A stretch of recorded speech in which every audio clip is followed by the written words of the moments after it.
நாம் பார்க்க போகின்றோம். சியால்கோட் என்பது ஒரு மிக முக்கியமான நகரம்.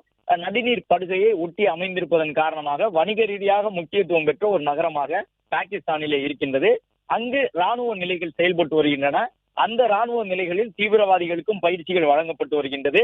தீவிரவாதிகள் அங்கும் பயிற்சி எடுக்கின்றார்கள். அதாவது விமானத்தை கடத்துவது, விமானத்தை இயக்குவது, தரையில் ஊடுருவி தாக்குதல் நடத்துவது என்று பலவிதமான பயிற்சிகளை காஷ்மீருக்குள் ஊடுருவதற்காக தீவிரவாதிகளுக்கு பாகிஸ்தான் ராணுவம் அதிகாரப்பூர்வமாக வழங்கி வந்த ஒரு பாதுகாக்கப்பட்ட இடம்தான் இந்த சியால்கோட்டை ஒட்டி இருக்கக்கூடிய விமானப்படைத்தளம்.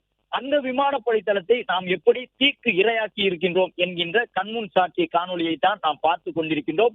சிவப்பு வளையமிடப்பட்டிருக்கக்கூடிய அந்த வட்டத்திற்குள் நொடிப்பொழுது இடைவெளி இல்லாமல் பாய்ந்து செல்லக்கூடிய ஏவுகணையை நாம் பார்க்கின்றோம். அந்த ஏவுகணை விழுந்த இடத்திலெல்லாம் மிகப்பெரிய தீப்புழம்புகளோடு பாகிஸ்தான் நாட்டவர்களுடைய பயங்கரவாத ராணுவ நிலைகள் சிதறிக் கொண்டிருக்கக்கூடிய காட்சிகளை பார்க்கின்றோம்.